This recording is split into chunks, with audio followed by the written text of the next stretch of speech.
Daf Ayomi dans Masechet Gittin, aujourd'hui Daf Yud Aleph et aussi un peu de Yud Bet. On commence par Yud Aleph, on reprend 12 lignes après le début du Yud Aleph. Ça s'appelle Tanya. On reprend une braïta qui s'appelle Tanya Amar Rabbi Elazar bar Rabbi Yossé. Rabbi Elazar bar Rabbi Yossé, il a dit comme ça. Kach Amar Rabbi Shimon l'Chachamim Betsaidan. C'est une discussion de Rabbi Shimon avec les Chachamim.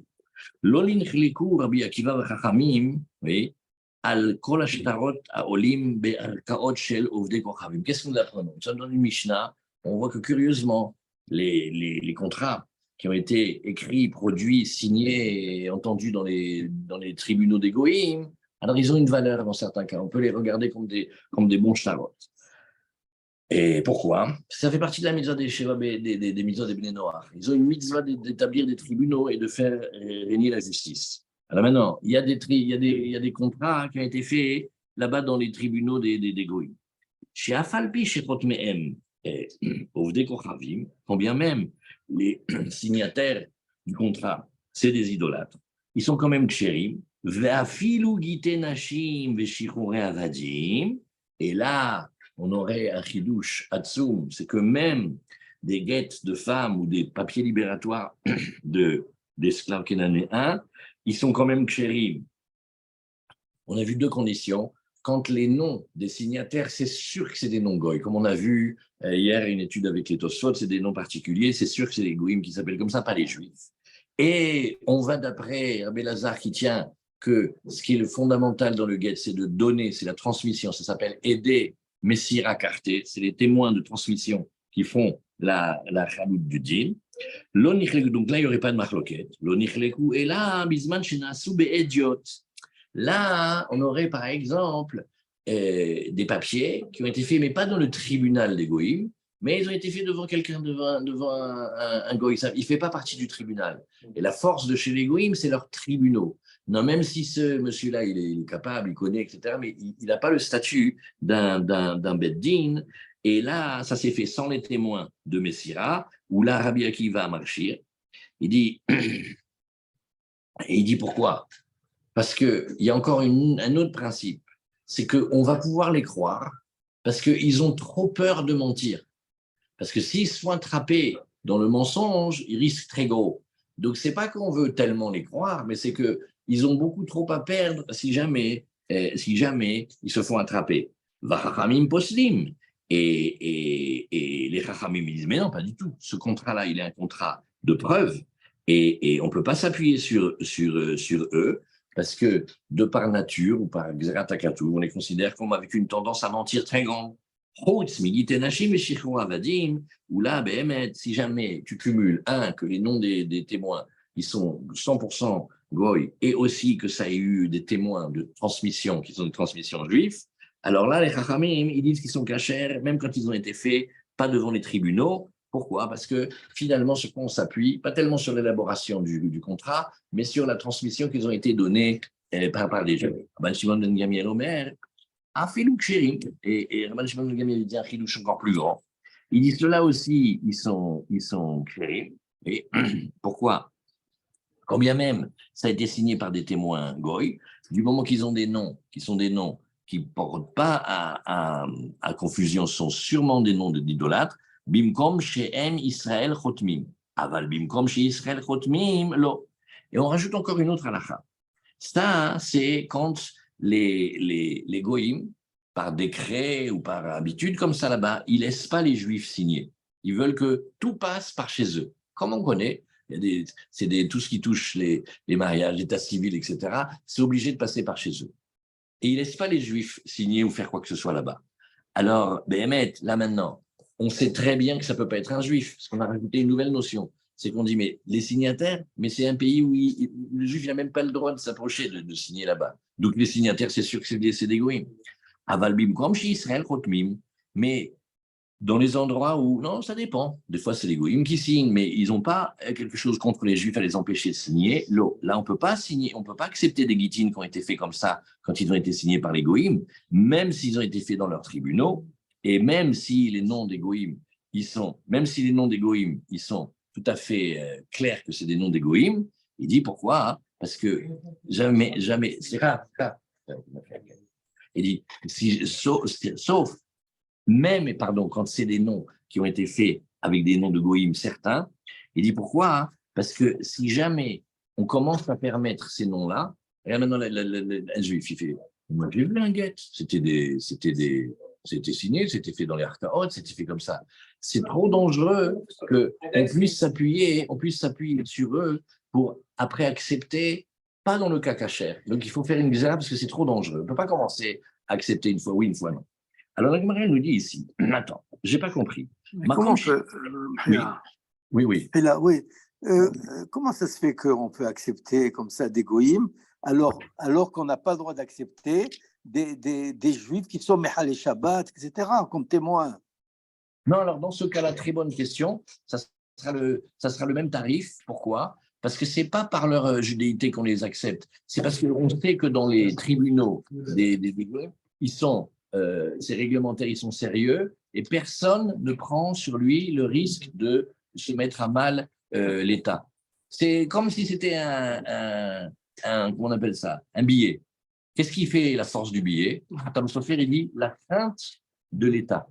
Parce qu'ils savent que s'ils se font attraper, ils risquent tellement gros, c'est que c'est pas qu'on pense qu'ils mentent pas. Hein. Ils peuvent mentir, mais ils vont avoir. Pour se détendre entre nous, vous vous rappelez tous qu'on était en enfance avec le lait surveillé, le lait pas surveillé. C'est le éther du Rav Moshe Feinstein. Rav Moshe Feinstein, c'est pas qu'il veut permettre le lait d'égoïsme. Pas permettre, mais il a trouvé une svara.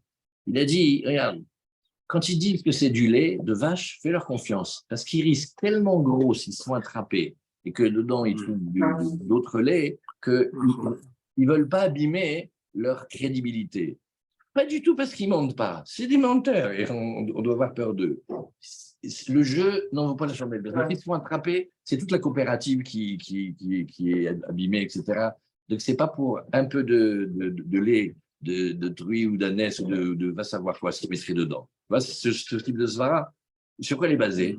Tu dis, il mente ou pas? Bien sûr qu'il mente. Alors, mais, d'accord, mais même un menteur, il réfléchit, qu'est-ce qu'il perd? Qu'est-ce qu'il gagne?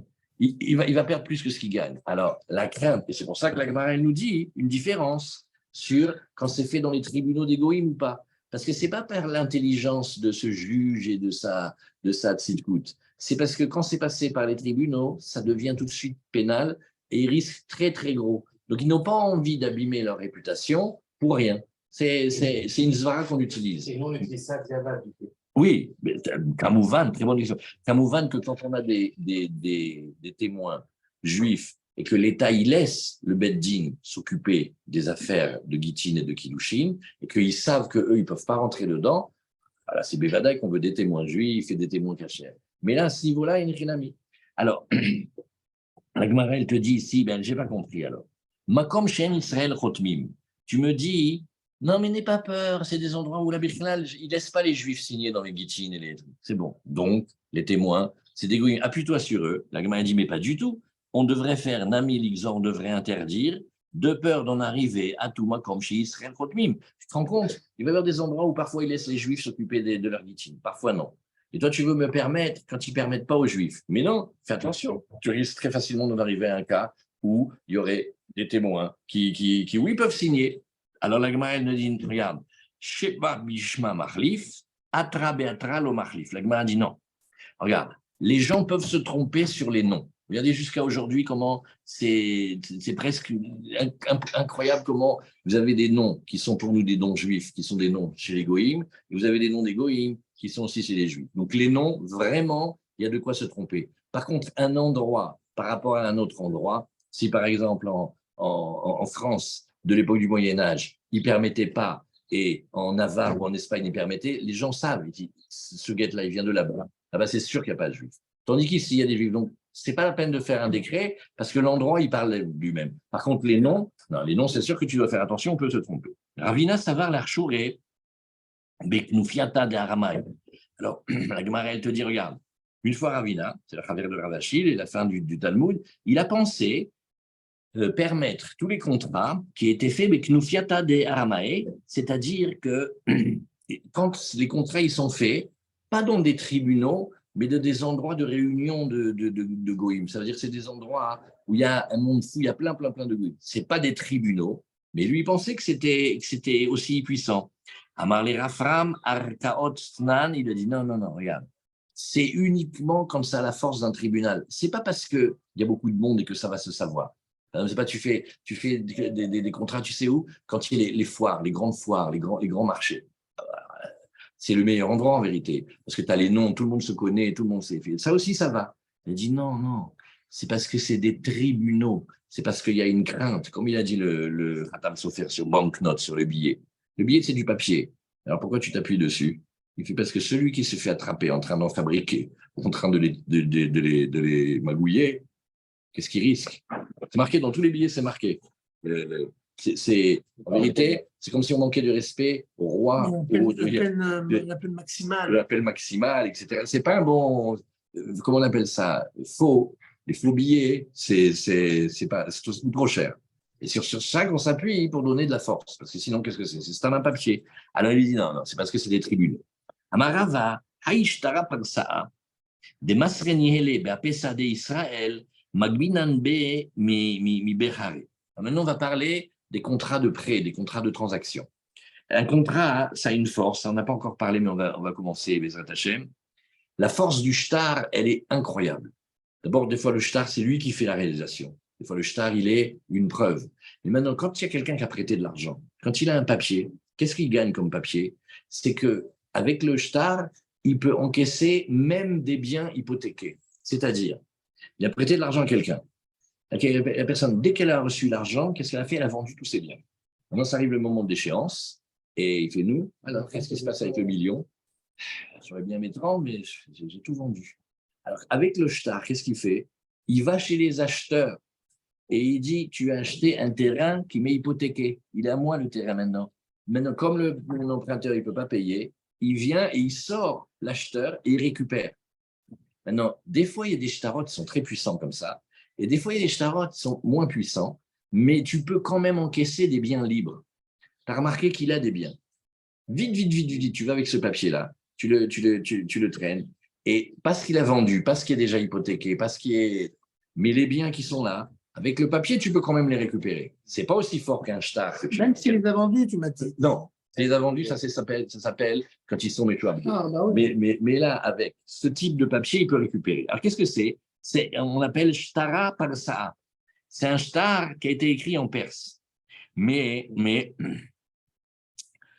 c'est pas, là-bas, il n'y a pas des tribunaux. Ça veut dire, c'est le chef du village, mais ce n'est pas des tribunaux de justice. Et comme ce n'est pas des tribunaux de justice, en vérité, ils n'ont pas la force d'un vrai shtar. Mais ça vaut quand même un petit quelque chose. Pourquoi ça vaut quelque chose? Parce que si tu trouves des biens libres, au moins tu peux les récupérer. Les biens libres, ça veut dire les biens qui n'ont pas été assujettis ni hypothéqués. Alors la Gemara nous dit, les mikras. La Gemara dit, mais j'ai un truc, je ne comprends pas. Là, tu vas avoir des témoins juifs qui ont transmis le shtar. Très bien. Mais ils ne savent pas lire. Qui sait lire le perse? Donc c'est comme si maintenant tu faisais des transactions Comment il dit, c'est un téléphone, je l'ai payé vraiment le tiers du prix. Il est en chinois. Il ne sait même pas comment. Tu ne peux pas t'en servir. Là, ici, il a transmis un contrat. C'est écrit en chinois, c'est écrit en perse. Il m'a dit, mais il ne fallait pas tout à l'heure, tu ne m'as pas dit quand même qu'il fallait les lire et on leur lisait, quand même qu'ils sachent quel type de contrat ils ont transmis, non? Alors la Gemara, elle nous dit, donc ils ne savent pas lire. Alors la Gemara, elle nous dit, bon, Bédéyadé. Il doit y avoir des juifs qui savent lire le perse. On parle des juifs qui savaient lire le perse. Alors, Beda Fitzan. La Gemara dit non, non, mais attends, les shtars perses, ils ont encore un autre défaut. Ils sont écrits sur des parchemins, c'est Ilan qui va nous expliquer, avec des types d'encre, ils s'effacent comme tu veux. C'est-à-dire, tu les frottes, tu les lisses, et après tu réécris dessus. C'est comme Fantomas avec l'écriture sympathique. Bechalal, c'est-à-dire déjà, c'est pas fait dans les tribunaux. Déjà, les signatures, on ne comprend pas. Et en plus, même si tu me disais qu'on parlait de témoins juifs qui avaient transmis et qui connaissaient le perse, mais ça ne marche pas. Parce que le papier, tu peux le magouiller comme tu veux. Alors la Gemara dit non, Bédéa Fitzan. Alors regarde, on a passé comme un brou de noix et on a enduit le parchemin et là, ça devient indélébile. Tout ce que tu vas écrire, c'est ineffaçable. Mais il faut que ça ait été arrangé comme ça. Donc ça veut dire, c'est un shtar perse, donc il est pourri, mais quand même, les Demessira, ils savaient le perse, donc ils ont compris ce qu'il y avait marqué dans le contrat. Ah, c'est des contrats très haut, facilement falsifiables. Non, parce qu'on les a passés avec du Hafizan et on les a arrangés. Alors, Rachid nous dit ici, regardez vers le bas de la page, du Kankantom et tout ça, l'exemple comme chez Israël, faut même regarder le Tosfot, Beknufia d'Aramé, Shenan Rakaot. Il y a des lieux de réunion des Goïm, c'est impressionnant, mais ça n'a pas le statut du tribunal. Shtara Parsaa, Shasuu Bilshon Parsi, Vechatmu Parsiim, Idiot, Allah. Vous voyez comment Rachid nous dit? D'abord, il a été fait en perse. Et à part ça, ceux qui ont signé, c'est des Parsiim, mais ils ne sont pas du Beddin, ils ne sont pas de leurs tribunaux. Ça veut dire que c'est Stam, ça a été signé par les Goïm. Aloyade Aedim Shemasru Bifnem, les témoins, quand on a transmis devant eux, ils ne savent pas. Les migrés, Veloyade Maininu. Donc, comment on peut donner de la force à des gens qui donnent un contrat, ils ne savent même pas ce qui est marqué dedans? Maintenant, à quoi ils nous servent les témoins du shtar? On va les retrouver, on va leur dire, dites-moi, il y a eu vraiment une transaction entre ce Réhouven et Shimon, vous avez vu quelque chose? Non, parce que c'était écrit en perse, en vérité, on n'a rien compris. Peut-être il a donné la garantie de la machine à laver. Donc, comment tu peux dire que tu vas t'appuyer là-dessus? Alors, on dit, bon, alors on va dire que on parle de juifs qui savent. Alors, deuxième Rashi, chez Noyachol les Zayef, chez Yaklaf mitochan metukan ba'fatsim. Fatsim, c'est comme des glands, comme des marrons, et du brou de noix, ça s'appelle. Beshat Aïboudo, au moment où on va travailler le parchemin, chez Osimoto Shachor. Maintenant, on le fait noir. Et alors, Beshuv En Adam Oseba Machak. C'est impossible à effacer. Parce que s'il veut effacer et écrire dessus, la trace, elle se voit immédiatement. Vous voyez, c'est du gland, c'est comme des noix. La noix de gamme. La noix de gamme. Voilà. Alors, Adam, l'homme, il peut tout à fait effacer ce qu'il a écrit. Maintenant, regardez l'arnaque. Il laisse en bas la signature des témoins et après, il remplit ce qu'il veut. Ouais. Et les côtés, les mahala, maman arbe. Par exemple, il a une petite reconnaissance de dette de 100 shekels. Maintenant, comme c'est facilement falsifiable, il efface et il marque 1000. Maintenant, quand tu vas au Beddin avec le papier, il y a 2 témoins et il y a marqué 1000. Ça vaut. Mais ils ne savent pas qu'il a effacé 100 ou il a rajouté encore un autre ou il a changé les lettres. Alors, ça, c'est dangereux. Alors, point. Alors, la Gemara, elle nous dit ici, regarde. La Gemara dit non. Tu vois que les Chachamim, ils n'ont pas vu le coup venir. Il y a une halakha spéciale dans les shtarot, la ligne qui est avant la signature. Il faut revenir brièvement sur le sujet de la transaction. Justement, pour éviter que quelqu'un y profite d'un espace libre pour ajouter tout ce qu'il veut. Donc, au début du shtar, tu as le lieu, la date, les noms, de qu'est-ce qui se passe, une vente, une transaction, un échange, etc., etc. Et après, juste avant de signer, et comme si dessus a été conclue une transaction de vente entre un tel et tel pour la somme de tel à tel. Et il signe en bas. La même fait, mais même s'il va effacer, il ne peut pas parce que la dernière ligne, elle revient. Et on n'a pas le droit de ne pas écrire la dernière ligne. Veleka. Alors la Gemara, elle nous dit, bon, alors mais il faut expliquer que pour que ce soit cachère, on parle d'un shtar où effectivement on est revenu sur la dernière ligne. La Gemara, elle lui dit, Yahi mimeshab dename. Alors la Gemara, elle dit, mais attends. Donc, alors pourquoi tout à l'heure tu me dis, oui, tu peux encaisser des biens libres, hein, mais s'il a par exemple pris des biens qu'il avait revendus, ça non. Voilà, c'est super, puisque le shtar, il est signé, on est revenu sur le sujet du shtar juste avant. Ah, maintenant, on va apprendre une nouvelle chose. Quelle est la force de ce petit bout de papier? Il y a un col, c'est-à-dire, si on imagine un village, quand il y a eu 2 témoins qui ont été pris pour signer ou pour transmettre, la première des choses qu'ils viennent faire, ils viennent raconter. Ils vont mettre à Knesset, ils vont mettre à Midrash. Tu sais quel kavod ils m'ont donné ce matin? D'abord, ils m'ont fait monter à la Torah. Mais après, les 2, ils m'ont pris à moi et Jojo et ils nous ont fait signe. Tu sais ce que ça veut dire? Maintenant, je vais aller chez le banquier. Il va m'ouvrir la porte, lui. Parce que quand un homme, il signe sur un shtar où il est des messieurs. Maintenant, comme ce n'est pas des contrats qui sont faits devant des bâtés d'inim, c'est des petits papiers entre les gens. Ça ne vaut pas. Et le shtar, il a un col.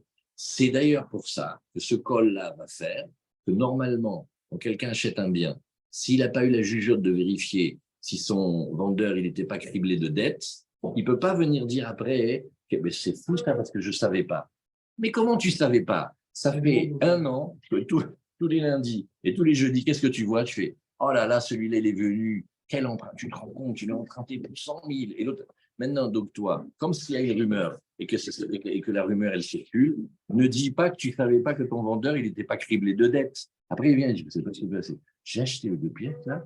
Et ben, même pas un mois après, alors que ma femme elle avait refait la cuisine, il est venu, il a dit, vous savez, cette maison m'appartient. Ben là, vraiment, je suis tombé des nues. Non, il n'est pas tombé des nues, parce que quand c'est un vrai shtar, c'est sûr que tout le monde sait le patrimoine et où est-ce qu'il a emprunté, où est-ce qu'il doit de l'argent et combien il a d'hypothèque. Mais comme ces contrats-là, ils ne sont pas faits dans les tribunaux, c'est ça le shtar perse, il n'a que des défauts.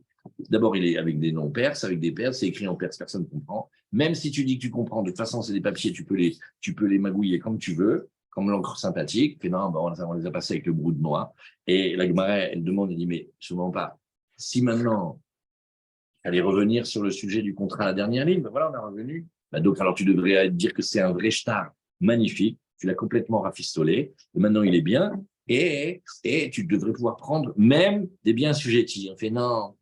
Il n'y a pas le col d'un shtar normal. Un shtar normal, tout le village est au courant. Pas seulement tout le village, toute la ville est au courant. Et les Juifs, ils parlent.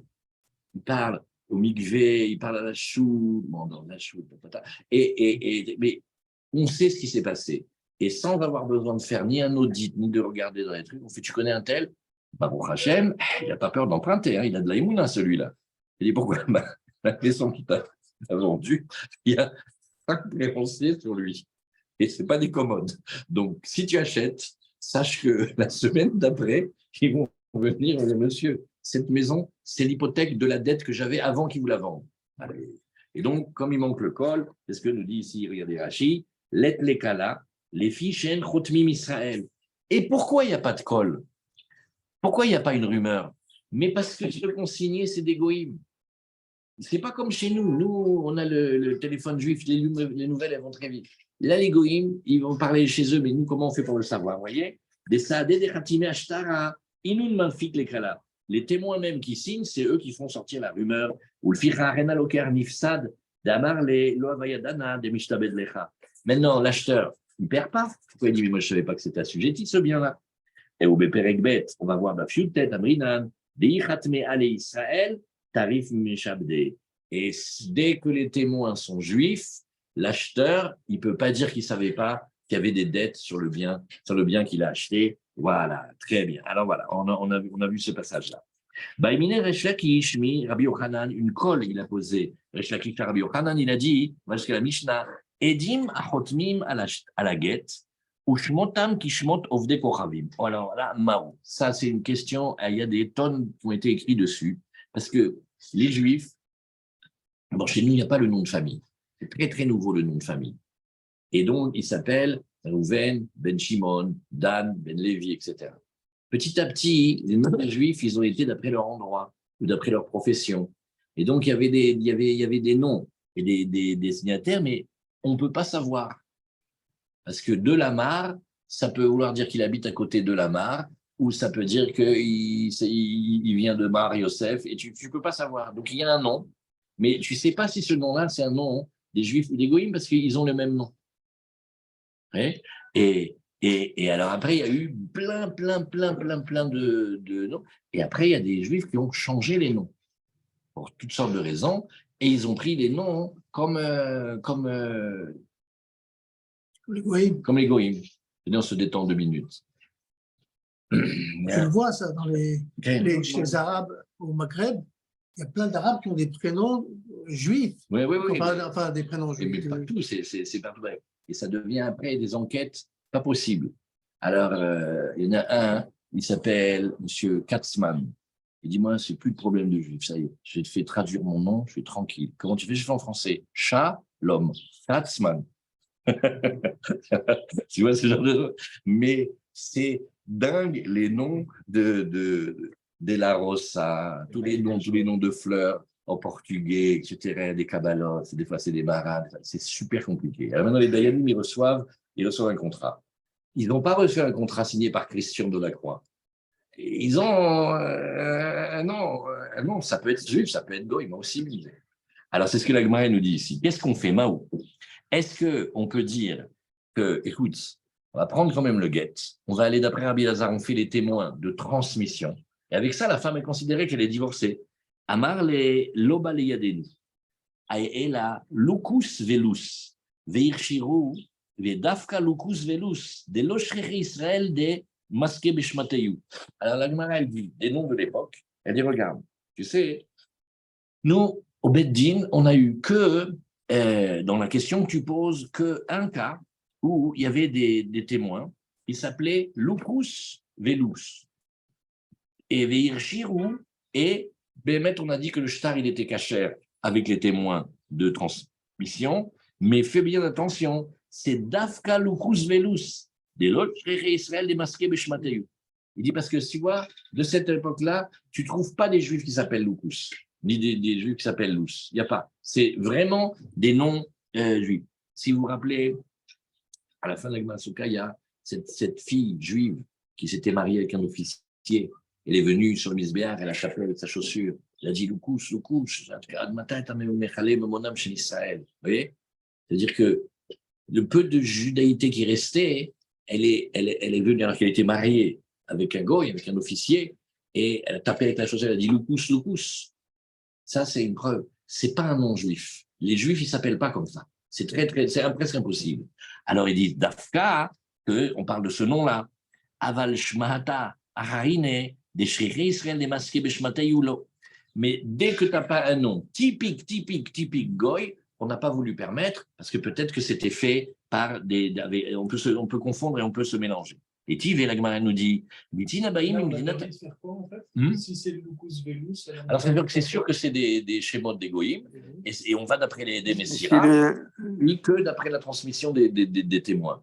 Mais il ne faut surtout pas que le guet soit écrit. Il a été écrit dedans. Ouais. Oui. Le Stanzas dit ici que Lukos, c'est en grec qui veut dire un loup. Oui, d'accord. Mais par exemple, maintenant, regardez, Luc et Louis, il y a plein de gens qui s'appellent Luc et Louis. Ouais, d'accord. Alors, la Gemara nous dit ici, Etivé, pourtant, regarde, Gitin, Abaim, Mimdinatayam, Be'edim, Khatumim, Alehem, il dit, regarde, les Gitin qui viennent de Routzlaretz, et les témoins, ils ont signé sur eux, Afalpi, Sheshmotehem, Kishmot Ovde Kochavim. Quand bien même les noms, c'est comme les noms des Goïm, c'est caché, ils sont kshérim. Alors on peut donner ce guet-là à cette femme, et on peut la divorcer. Mipne Sherov Israël, chez Beroutz, là, Shmotehem, Kishmot Ovde Kochavim. Regardez, je vois avec maintenant, elle dit, parce que regarde, les Juifs de Routz, la majorité, ils ont des noms comme les Goïm. Vous voyez d'où on est passé? Avant, on est passé que les Juifs, ils ont des noms juifs. Harissim, disait un nom. Mais quand ils ont été en Routz, c'est ça qui s'est passé. Les noms, ils ont pris les noms des Goïm. Mais si les noms, là, il va dire, si c'est des noms de Goy, oui. 100%, donc c'est bien.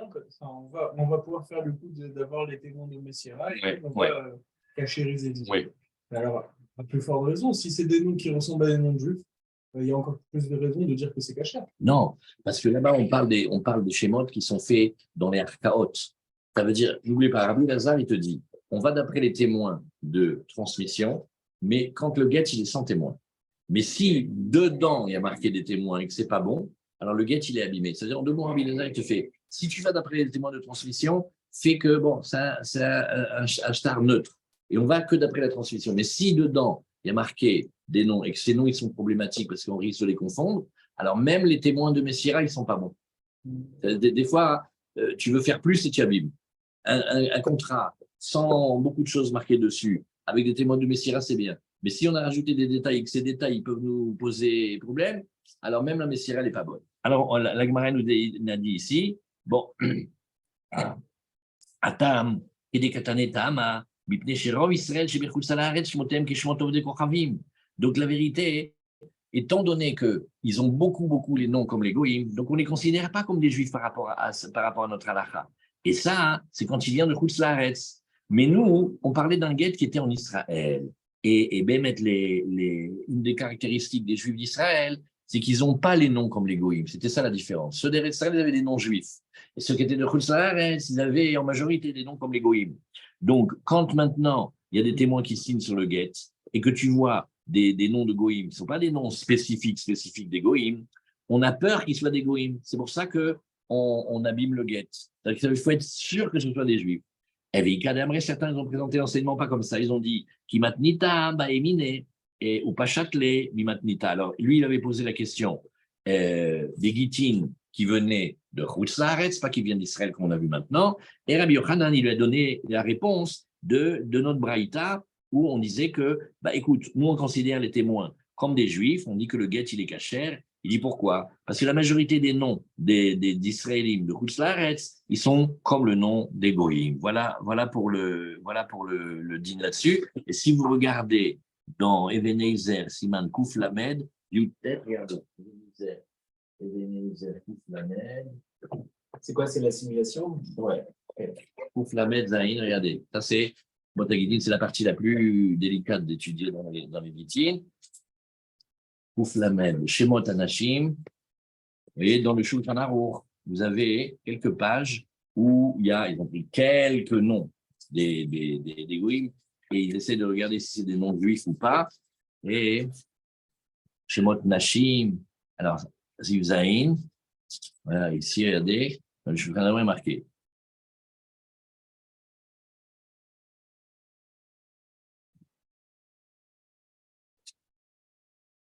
Là, ici, le Dafka Lukus Aleph, Tour Shulchan Aruch, Ebenezer Siman Kouf Lamed, Yud-Tet, Kouf Lamed, Yud-Tet. Voilà. Get Shenaase Berachkaot Shel Kutim. Maintenant, Shulchan Aruch, fait attention parce que des fois, c'est censuré. Un get qui a été fait dans les tribunaux des Kutim. Ve'edim Kutim.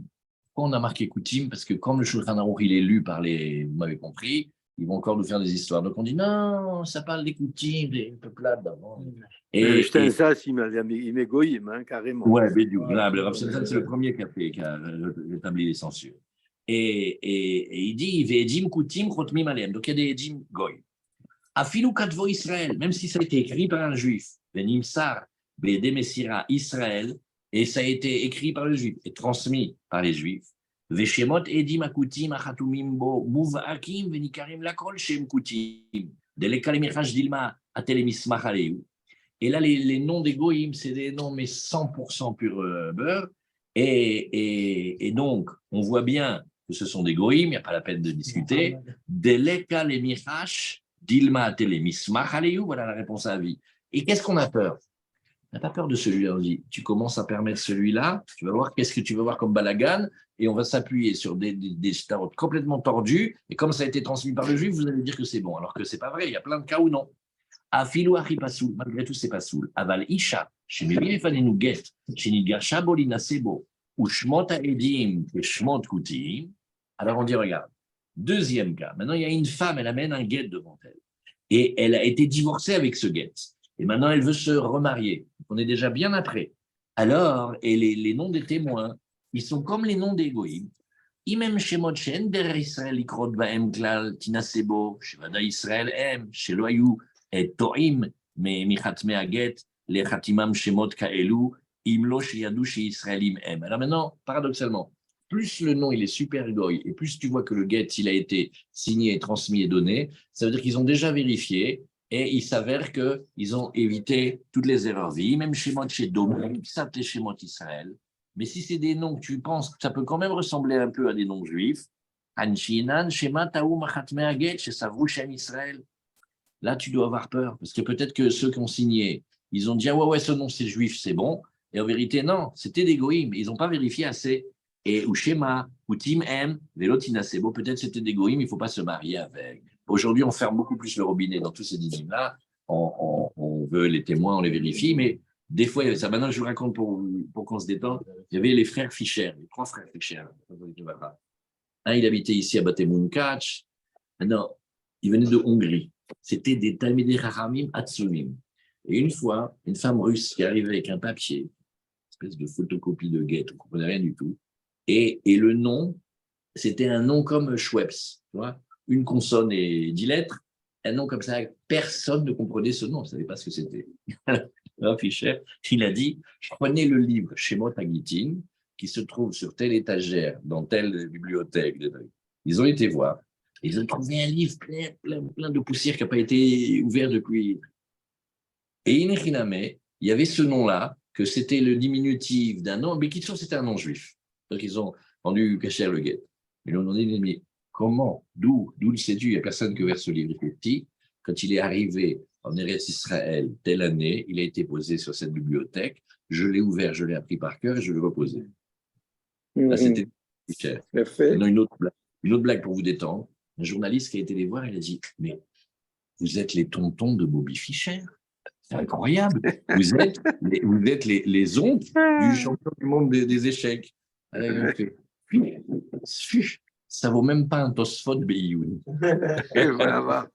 Comment il calcule? Ah, vous voyez, c'est pour ça que BMF, il y a des noms, mais il y a de quoi passer des nuits entières. Et attention, c'est une femme mariée. Pour la permettre, il faut avoir du courage. Alors, c'est ça. Et les noms, avec l'exil, ça a tourné. Comment tu veux faire? Alors voilà, c'est ce que la Gemara elle nous a dit. C'est ce que la Gemara nous a dit ici. Oui. Nouvelle Mishnah. Alors la Gemara, elle nous dit ici. La Gemara nous dit ici. Aomer ten get ze liishti eshtar shichur ze leavdi. Alors, maintenant, très grande question. Normalement, venez, on fait une image, on apprend à la yeshiva, c'est pour réfléchir, c'est une balle. Quand on a tiré une flèche, la flèche, elle est partie. Il n'y a pas quelqu'un qui a tiré une flèche, fait, c'est quoi, je regrette. Va courir derrière la flèche avant qu'elle arrive. Une fois qu'elle est partie, elle est partie.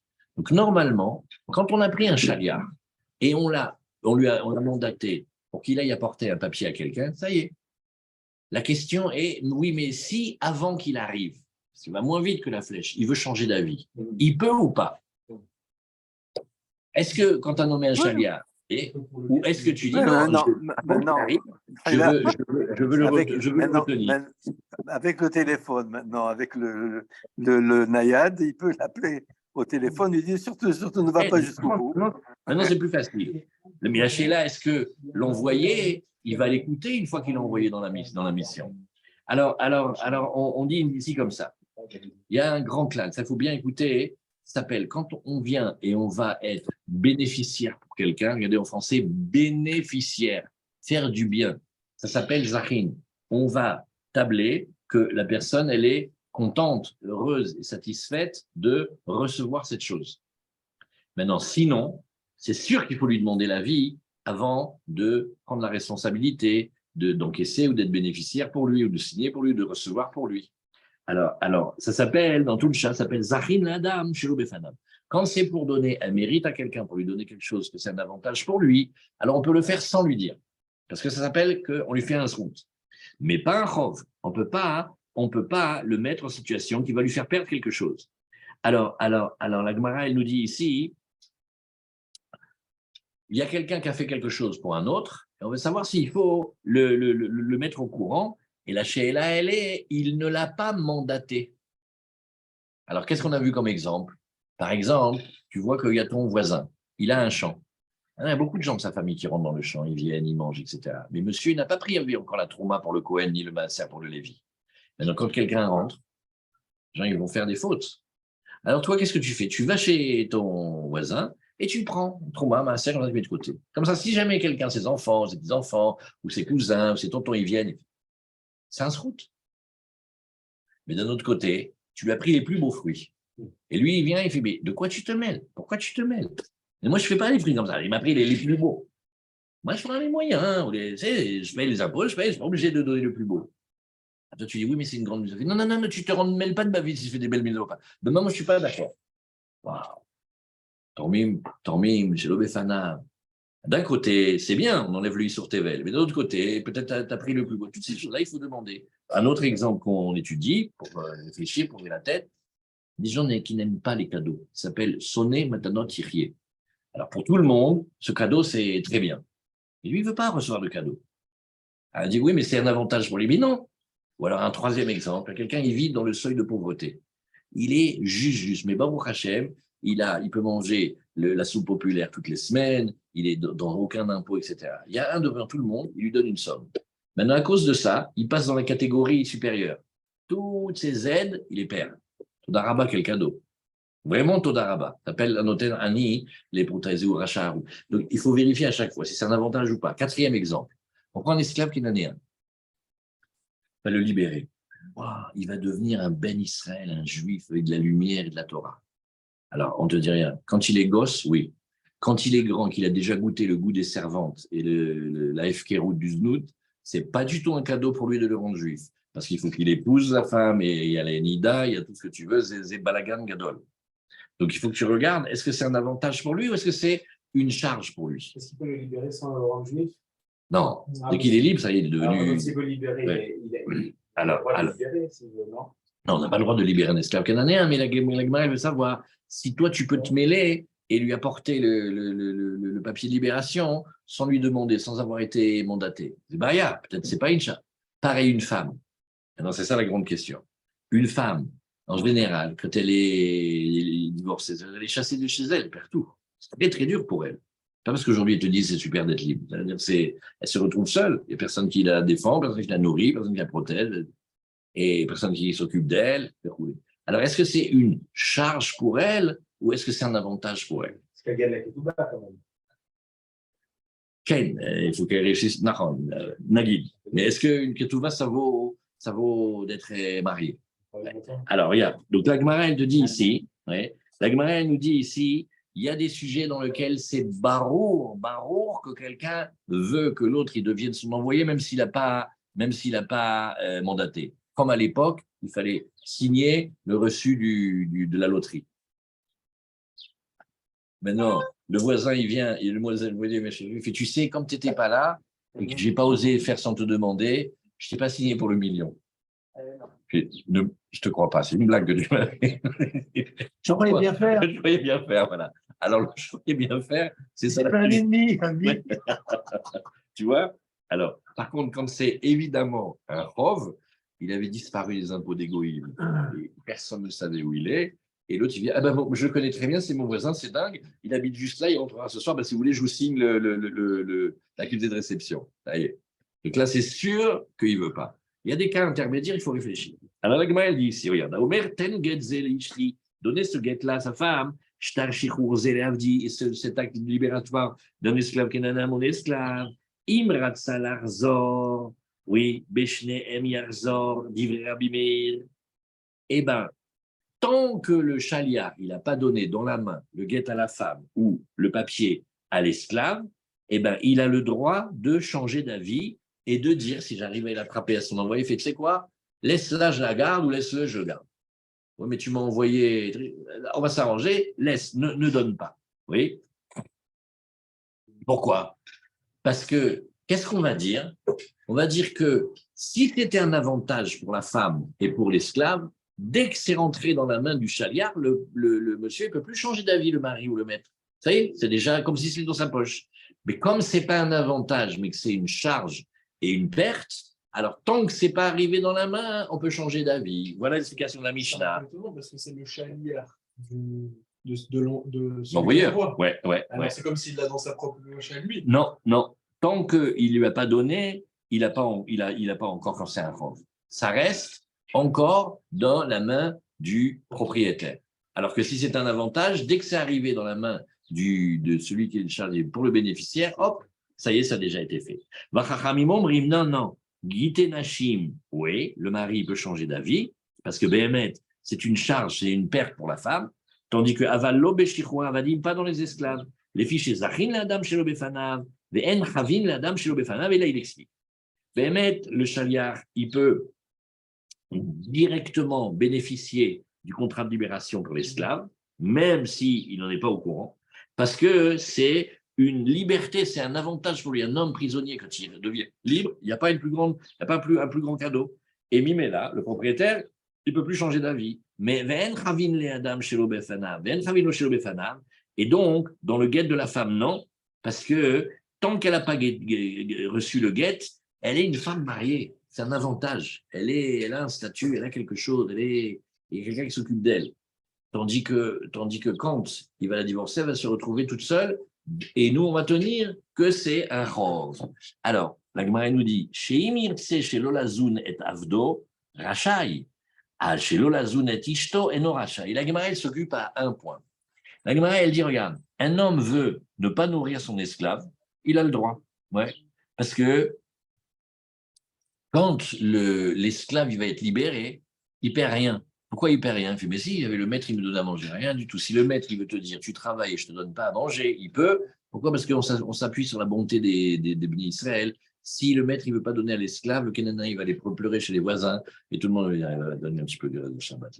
Il fait de la peine. Les Juifs, ils ont bon cœur. Ouais. Tandis que dans la femme, elle perd. Parce que s'il ne veut pas la nourrir, il est obligé de la nourrir. Donc, quand il a divorce, elle perd les maisonnotes. C'est Nora. Ah, ça, c'est ce que la Gemara nous dit ici. Amarla Mvare ou Postel et Avdo Minatrouma. La Gemara dit, mais attends, tu m'excuses. Et si tu étais l'esclave du Cohen? En tant qu'esclave du Cohen, il peut manger de la trouma toute la journée. Maintenant qu'il est libre, il perd la trouma. Ça veut dire qu'il doit maintenant travailler pour manger. Alors que quand il était l'esclave du Cohen, un esclave kénanéen, même les animaux du Cohen, ils ont le droit de manger de la trouma. C'est un avantage énorme. Ils mangent gratuitement. Alors, ne me dis pas que c'est un avantage de le libérer. Il perd. Alors, la Gemara dit que Shem Shiu Posel et Tishto. Il dit, de la même manière, je ne comprends pas. Si jamais maintenant, c'est un Cohen, quand il a l'esclave ou quand il a la femme, il leur fait perdre un avantage énorme. C'est que jusqu'à présent, ils avaient le droit de manger de la trouma. Donc, elle était mariée avec lui tant que c'était son esclave. Maintenant, il perd ce droit-là. Tu m'excuses, il n'y a pas une plus grande perte que ça. Azamroulo, mipne chez Ukinyano. Il dit non, là-bas, c'est autre chose. Oui, regarde, c'est pas la libération qui lui fait perdre la trouma. C'est parce que c'est un kinyan. C'est-à-dire, si maintenant un homme a un esclave kénanéen, il ne le libère pas, il ne lui fait pas un papier, mais il dit, bon, il m'a usé, je ne peux plus, tiens, le voisin, et chaque fois qu'il me voit, il me dit, oh là là, il est bien ton boutou, là, qu'est-ce qu'il est fort, qu'est-ce qu'il travaille bien, regarde, c'est pas un cadeau, si tu veux, je te le vends. Et il le vend à un juif, il n'a pas libéré, et pourtant, comme c'est plus son acquisition, il ne mangera plus la trouma, parce que le voisin à côté, lui, c'est pas un Kohen. Donc, c'est pas parce que tu le libères qu'il perd, c'est parce que c'est son acquisition. Donc, c'est pas pareil. Après, c'est la Mishnah, on regarde avec Rashi. Rashi, il a dit dans la Mishnah, évidemment, on parle du cas où il va le revenir changer d'avis avant que le papier soit arrivé guette dans la main de la femme ou le papier de libération dans l'esclave kénanéen. Yarzor.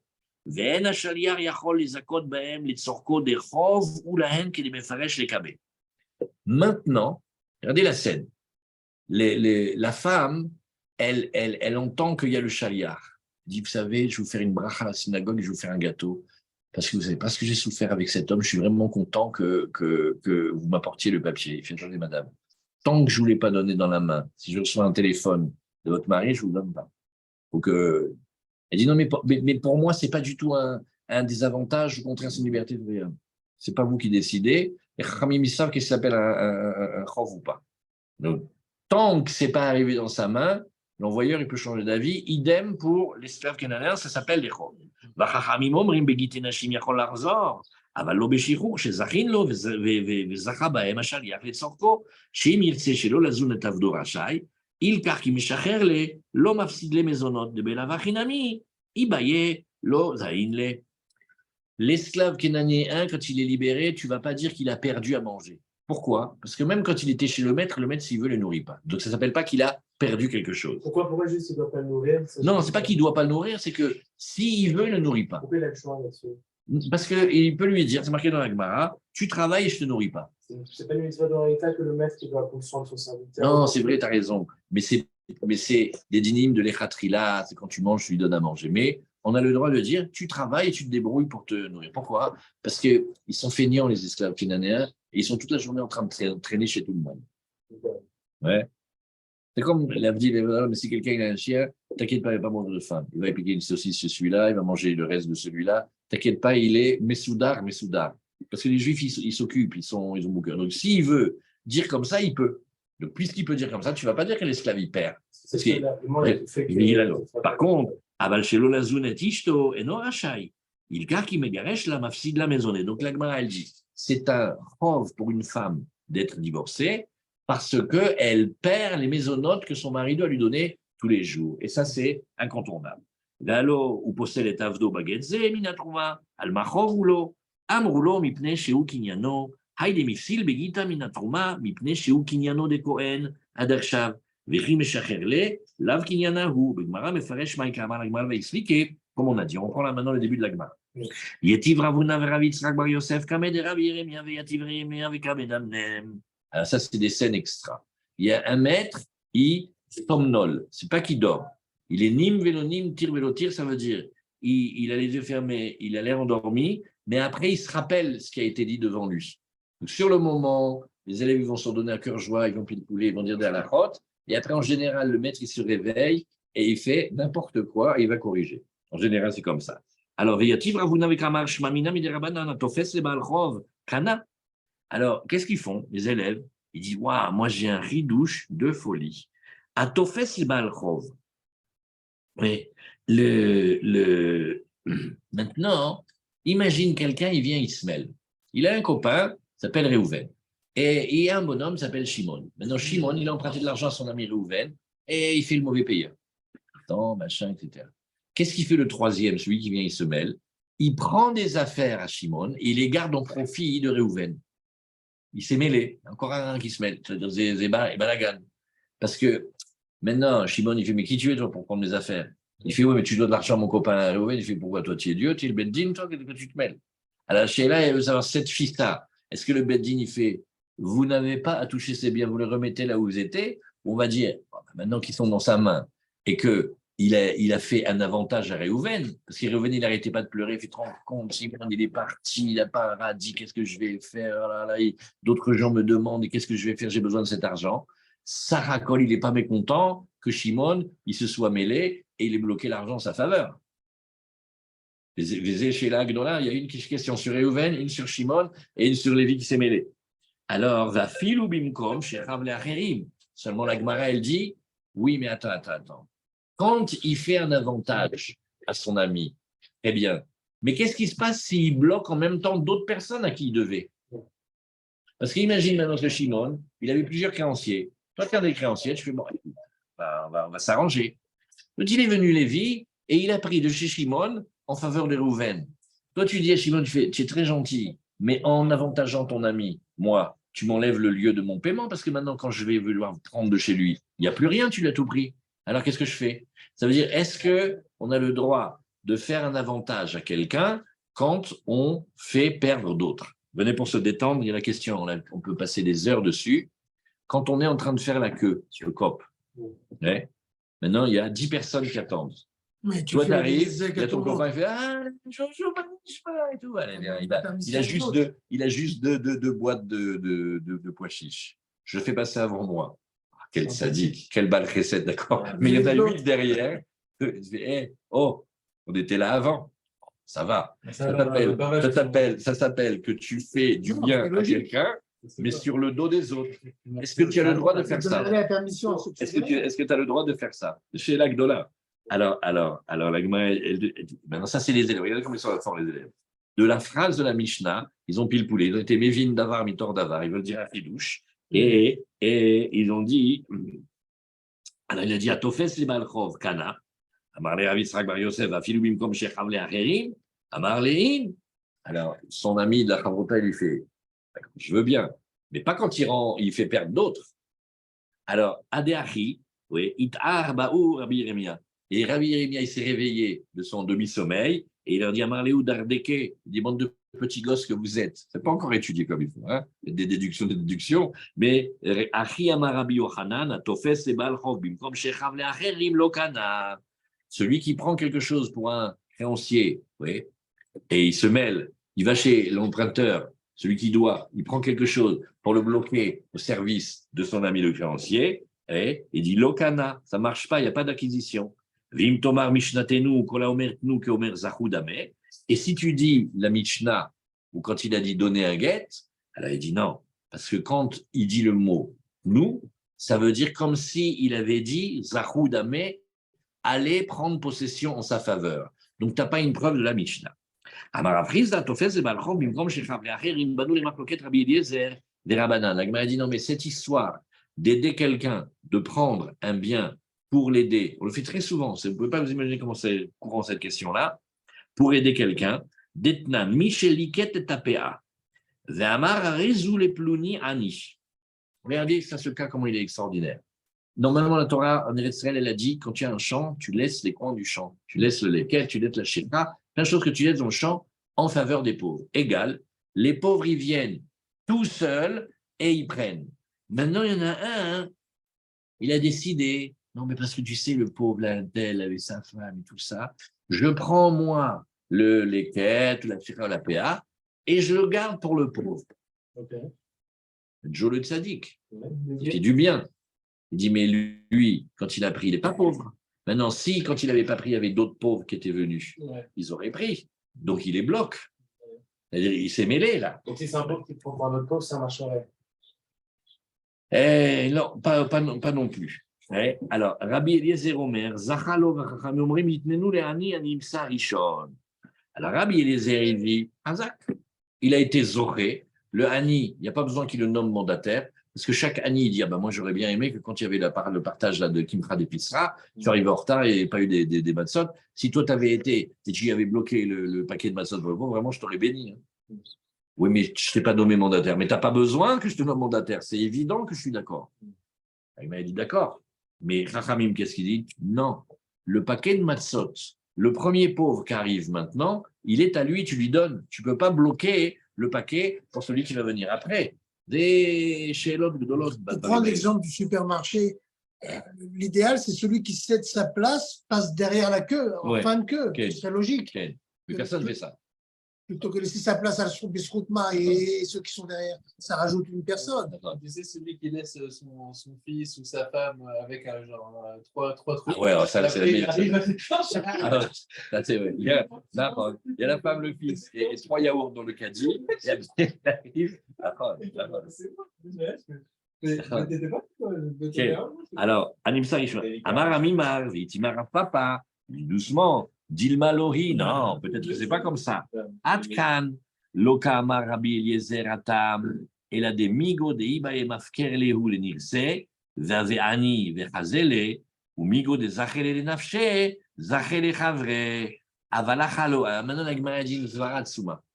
Celui qui s'est mêlé et qui a pris, alors qu'il n'est pas pauvre, pour un pauvre, la Gemara dit, mais en vérité, lui, il peut prendre. Pourquoi?